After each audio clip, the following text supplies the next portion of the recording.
आप बोलेंगे मुंह से, एक दिन मेरा हस्बैंड बचाया जाएगा, एक दिन मेरा हस्बैंड मसीह में आएगा, एक दिन ये भी प्रार्थना करेगा। आप मुंह से बोलें तो सही, आप बोलें तो सही, लगातार बोलें जो आपको चाहिए। परमेश्वर ने कहा अगर तुम संदेह ना करो तो इस पहाड़ से कहोगे उखड़ जा, उसे उखड़ना होगा। मैंने पहाड़ उखड़ते देखे हैं अपनी लाइफ में, आपकी लाइफ में भी देखने वाले आप इन जीसस ने। आमीन ऊंचे वाला चाहिए चर्च। Hallelujah, hallelujah. आज जब आप स्वीट को लेंगे, आपकी जुबान और लाइफ सदा के लिए स्वीट होने वाली है। जैसे ही आप कुछ नेगेटिव बोलने लगेंगे, आपको याद आ जाएगा यह वचन, आप चुप कर जाएंगे, गुस्सा अलग तरीके से निकाल देंगे, पर बोलेंगे गलत नहीं। कितने इन बातों को समझ रहे हैं? क्योंकि आपकी लाइफ में जो प्रॉब्लम्स है ना, वो आप ही के मुंह से निकले हुए शब्दों की वजह से।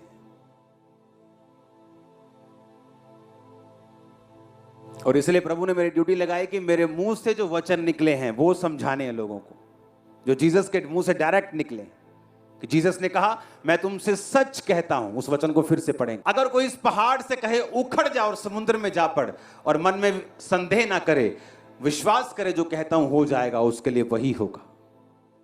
आपके घर में टॉप का एडिक्टेड, नशा करने वाला, चिट्टा पीने वाला एक भाई है, आपको लगता है कभी नहीं सुधरेगा। आप रोज उससे बात करेंगे कि यीशु के नाम में तू सुधरेगा, पास्टर बनेगा, तू काम करेगा, रोज इन जीसस ने।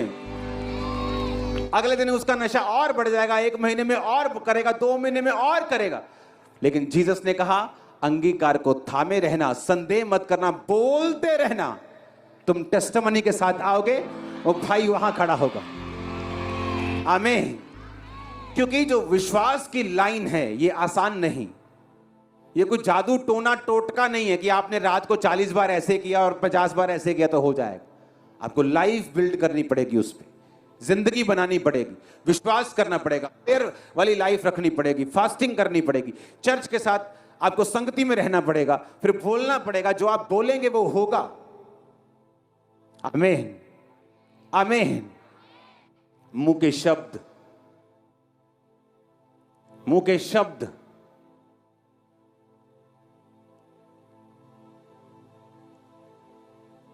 कई औरतों के मुंह से मैं इस घर च कभी सुखी नहीं रह सकती। अब जो मर्जी हो जाए, आपके अंदर सुख है ही नहीं, क्योंकि आपके मुंह से वो निकल चुका है।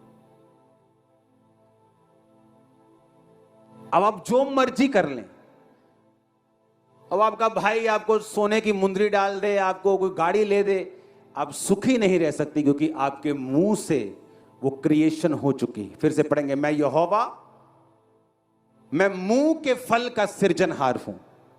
पढ़ो उसको। यहोवा ने कहा जो निकट जो दूर, पूरे दोनों को शांति मिले और मैं उसको चंगा करूंगा। लेकिन मैं किसका सृजनहार हूं? मुंह के फल का। तुम्हारे मुंह से जो निकलेगा, जो तुम्हारे मुंह का फल होगा, मैं उसको सिरज दूंगा। सिरजने का मतलब है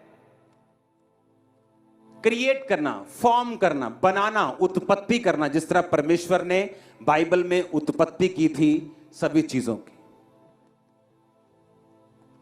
इस वचन को फिर से पढ़ेंगे, मैं यहोवा,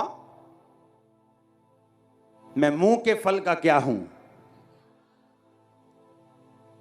सृजनहार हूं। कि मैं क्रिएट करता हूं जो तुम्हारे मुंह से निकला है, उसे वैसा ही बना देता हूं जैसा तुम्हारे मुंह से निकला है। अब तुम्हारे मुंह से क्या निकलेगा वो तुम देखना है, तुमने देखना है। क्योंकि नीति वचन में लिखा कि जीव के वश में, तुम्हारी जीव में मौत भी है और जीवन भी है। अब तुम देखो क्या कर निकालना है। श्राप निकालने हैं, गलत वर्ड निकालने हैं, कि तुमने जीवन निकालना है। हम बहुत बढ़ने जा रहे हैं, अनलिमिटेड लोग। मैं आपको बता रहा हूं, फ्यूचर में संडे की मीटिंग के लिए शुक्रवार यहां पे आ जाया करेंगे, आप देखना।